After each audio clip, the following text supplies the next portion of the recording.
My name is Sherry, and the events I'm about to narrate may sound like a plot from a drama, but they are all part of my true past, a past I'd rather forget. It all began as I approached my late 20s, surrounded by friends entering into marriages.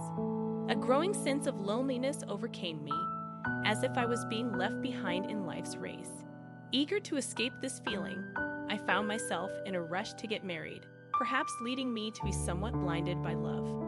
I was open to anyone who expressed interest in me, driven by a mindset that sought companionship.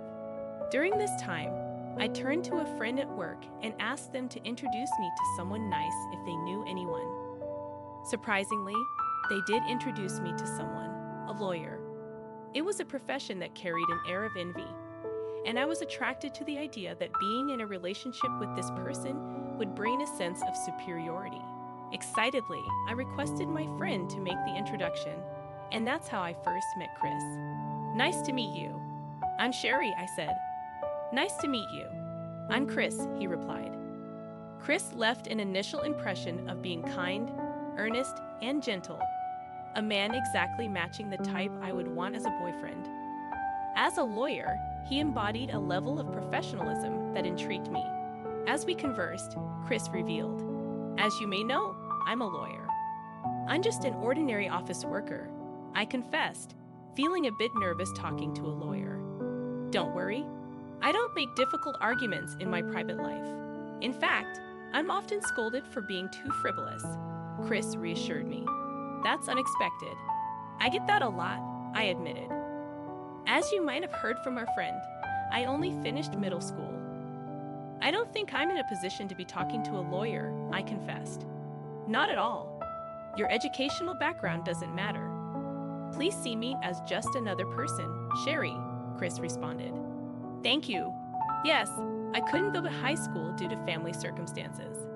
At the time, I didn't think much of it. But once I started working and witnessed the gazes when people looked at the middle school graduate section on my resume, I trailed off, reflecting on the judgments I faced.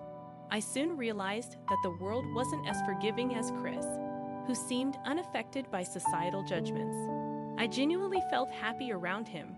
Chris was easy to talk to, engaging in a wide range of topics that made our conversations enjoyable. The atmosphere between us was comfortable, and as the night grew late, Chris suggested paying for my taxi home. "It's getting late. Will you be taking a taxi home?" he asked. "Yes, that's the plan," I replied. "Then please let me pay for the taxi," Chris insisted. "You shouldn't. We just met today," I hesitated. "That's exactly why. Could you please meet me again? Consider it thanks for paying for the taxi." "Will you go on another date with me?" Chris asked, his words reminiscent of a dramatic scene that made my heart flutter. Mistakenly, I interpreted this thrill as the beginning of love. From that point on, we began meeting frequently, with Chris often taking the initiative to ask me out. I selfishly assumed that he must have liked me. Chris's thoughtful gestures continued, such as surprising me with a gift. "Here, would you like to have this?" he offered. "What is it?" I asked. "Open it." "I bought it thinking it would suit you," Chris said. "Wow, this is a necklace from a popular brand," I explained. "Yes. When I asked the store clerk for a recommendation, they suggested this." "I hope you like it," Chris smiled. "I'm so happy. Thank you." I expressed my gratitude. We seemed like an ideal couple, inviolable to anyone. A kind lawyer who covered all our expenses and showered me with gifts. Half a year into our relationship, Chris proposed, and I immediately said yes. Looking back, I now realize that marrying after just half a year of dating was perhaps too soon. We were caught up in the positive aspects of each other and failed to see potential challenges. Despite its premature nature, everyone around us congratulated us, and we became newlyweds. Soon after, the honeymoon phase ended abruptly as I discovered that the marriage might have been a mistake. Chris started coming home late, and our time together dwindled. "Are you coming home late again today?" I inquired. "Yeah, there's a company celebration," Chris replied. "Don't worry about dinner," he added. "But we're newlyweds. I wish we could spend a little more time together." I expressed my disappointment. What's that about? Who do you think I'm working so hard for? Chris retorted. Well, since you became part-time after getting married, our household income dropped. It's obvious that I have to work, right? I really appreciate it. Then don't complain. Just stay quiet and follow what I say, okay? Chris instructed. Okay, I understand. I replied obediently. After getting married, I decided to quit my job and took up part-time work at a supermarket near our new home. With my husband being a lawyer and having a high income, we didn't face financial struggles. The people at my new workplace were friendly and easy to talk to. Despite having more time for myself, I felt a void in my heart every day, filled with loneliness. Even though Chris, my husband, was someone I could easily talk to about anything, I hesitated to open up about my feelings, fearing he wouldn't understand. At some point, I began feeling the need to be overly careful around Chris. It became more apparent after we got married and officially became husband and wife. Chris's personality underwent a complete change, prompting me to wonder if this was his true nature. Was he pretending all along, planning to reveal his true self only after making it difficult for me to leave by marrying me? As I contemplated these thoughts, a chill ran down my spine. I tried to dismiss these strange thoughts, convincing myself that Chris wouldn't do something like that. To prove my doubts wrong, I decided to communicate my feelings to him. Hey, Chris, you want to go out for dinner sometime? There's a place I want to try, I suggested. Dinner? Come on, I've been going out for drinks with my boss every day. Let me relax on my day off, Chris responded. That might be true for you, Chris, but I'm just at home all the time. I just wish we could go out to eat sometimes, I expressed my desire. What are you saying? I should cater to your whims, Chris retorted. My whims? You don't have to say it like that. I just want to go out with you, Chris. That's not being whimsical, you know that. Is it annoying? Why would you say that? When we were dating, we went out to eat and visited many places, I pleaded. Well, when we were dating, I had to feed the fish, right? Haven't you heard? Men don't feed the fish they caught. That means I just wanted a wife who would follow me. That's all, Chris explained dismissively. How can you say that? What's your complaint? You have an easy job and no money troubles, right? I retorted. It's not about that. I wanted to build a happy home together, I confessed. Oh, I'm not interested in that, Chris said, waving his hands dismissively. I couldn't hold back my tears. I had been deceived by Chris all along. I felt betrayed, and thoughts of divorce immediately crossed my mind. It was soon after getting married, but I couldn't stand being with such a person. However, I lacked the courage to consult my friends or parents, who had celebrated our wedding so enthusiastically. Proposing divorce to Chris seemed daunting, yet inevitable. Chris, I never thought you were such a person. I'm disillusioned now that I've seen your true nature. Yes, I'm disappointed. We don't have children, so I want a divorce, I declared. What? Divorce? You working part-time, want a divorce? That's hilarious.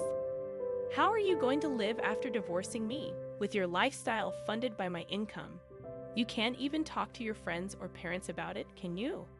If you leave me, you'll really have nowhere to go, Chris countered. That may be true, but being treated like a servant by you is even worse. I can't stay with you anymore. I don't want to, I insisted. Oh yeah? If that's what you want, I'll divorce you. But remember, you'll be the one crawling back. After all, I am a lawyer, Chris taunted. Chris had always belittled me, calling me useless and good for nothing. But I gritted my teeth and endured. Handing him the divorce papers, I faced the harsh reality that I had nowhere to go. Unable to worry my parents and unwilling to confide in friends who had celebrated our marriage, I packed my few belongings quickly.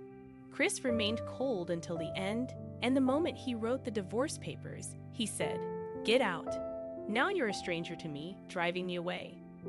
With few belongings, I left the house the next day, walking aimlessly with a single suitcase. Fortunately, it was still bright outside. I have work tomorrow, so I need to find a hotel or something nearby. I thought to myself, Suddenly, an unexpected voice interrupted my thoughts. Hey, isn't that Sherry? It was my best friend, Lindsay, who had given the representative speech at my wedding. What's with the suitcase? Did you run away from home or something? Just kidding. Lindsay's innocent smile greeted me as I turned around. Unable to hold back my tears, I started sobbing uncontrollably. Lindsay, sensing something was wrong, offered, "Come to my house for now." What happened? It's okay if you don't want to talk about it. Lindsay has always been like this, tomboyish and seemingly brusque, yet always more considerate and understanding of me than anyone else. I've always loved that about her. Recalling how she celebrated my marriage made me tear up again. Hey, I might be sticking my nose in where it doesn't belong, but is it about your husband? Lindsay asked. The look on my face must have given it away, and I nodded. Yeah, but how did you know? Well, it's just a hunch. I mean that husband of yours, Chris, right? He seemed a bit fishy from the start, Lindsay replied. Is that so? But you looked so happy. I thought it would be rude to say anything. Maybe I should have said something, Lindsay reflected. No, even if you had told me, I probably wouldn't have listened back then. Maybe thank you, Lindsay. I feel a bit better because of you, I admitted. That's good, but you probably have more you want to talk about, right? Lindsay offered. Yeah, stay over tonight. You look like you ran out of the house without a place to stay, right? Lindsay suggested. Thank you, Lindsay, I said, moved by her kindness. I started crying again, and she teased me for crying too much. But even that felt good. I cried more, and in the end, I kept crying while Lindsay patted my back. I stayed at Lindsay's house, looking for what I wanted to do while continuing to work part-time. I tried to pay her rent from my meager salary, but she refused to take it until I earned a bit more. I thought hard about what I wanted and planned to do once I sorted out my feelings. I planned to tell my parents about the divorce. By the way, I asked Lindsay, didn't you have a boyfriend? Is it okay for me to stay here? Yeah, it's fine. We got divorced, Lindsay revealed. Wait, you were married? Why didn't you tell me? I would have brought a gift, I exclaimed. It kind of just happened in the flow of things, so it wasn't really a celebratory mood, Lindsay explained. That's so, and as expected, I ended up getting divorced, I sighed. It was a relief that I hadn't mentioned my own experience when Lindsay, looking down, shared hers. I empathized with her situation. As we talked, Lindsay revealed that her divorce wasn't finalized yet, and her ex-husband wasn't agreeing easily. She was currently struggling to make it official. Does that mean you're in the middle of a legal battle or something? I inquired. He's demanding property division, claiming I wasted his life. It's terrible, Lindsay explained. It's mutual, isn't it? I suggested. That's what I say, but he's not convinced. So it's been dragging on, Lindsay sighed. Couldn't the lawyer resolve it quickly? I asked. I thought so too, but his lawyer is quite formidable. Every time it looks like they're going to lose, they quit. That's awful, Lindsay replied. Forget about my story. Just relax for now, okay? She added, knowing the complexities of her own situation. Understanding Lindsay's predicament, I started studying law in my spare time while working part-time. Initially, my motivation was to comprehend what Lindsay was going through. Surprisingly, I found that I didn't mind learning about law. The process of discovering new information became enjoyable, and I became engrossed in legal books. Little did I know that this newfound interest would greatly influence my life. Years passed, and I eventually quit my part-time job due to certain circumstances. Lindsay was still in divorce mediation with her ex-husband, but now our situations were vastly different. Today, Lindsay and I found ourselves in front of the courthouse. It was Lindsay's 5th divorce mediation session. We entered the courthouse in suits, and inside, the lawyer we had hired was already there. Nice to meet you. I'm Lindsay, she greeted. Pleasure to meet you. I'm here to take your case. My name is Chris, the lawyer introduced himself. Wait, there was Chris, my ex-husband. I wasn't surprised, but he seemed shocked to see me. Why are you here? He he questioned. I'm Lindsay's friend. I came because I was worried. You, of all people, as a friend's companion, I replied. Hilarious. Chris made a condescending remark about me. Lindsay looked visibly upset, but I reassured her with my eyes. The irony of a high school dropout like me being in a courthouse had not escaped Chris Novice. The atmosphere in the courtroom felt unfitting for my presence, and as Lindsay's divorce mediation began, it seemed to proceed smoothly. However, Chris, acting as Lindsay's lawyer, turned out to be less impressive than expected. He struggled to make proper rebuttals, and his confidence faltered. Even Lindsay, his client, appeared dissatisfied. As the opposing lawyer proposed the property division favoring Chris, Lindsay's situation seemed bleak. Before Chris could present his case, Lindsay interrupted the proceedings unexpectedly. May I speak for a moment, Your Honor? Lindsay raised her hand abruptly. Wait, what are you saying? I would like to request Sherry, a law student, to take over Chris's place as my lawyer, Lindsay announced. The courtroom was taken aback, and even Chris was shocked by this sudden development. I stood there, surprised at Lindsay's unexpected request. A law student? Sherry? Is that acceptable? The judge inquired. If both parties agree, I have no objections, the opposing lawyer responded.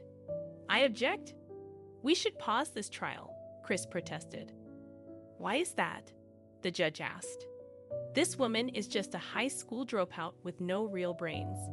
She shouldn't even be in this courtroom, Chris argued.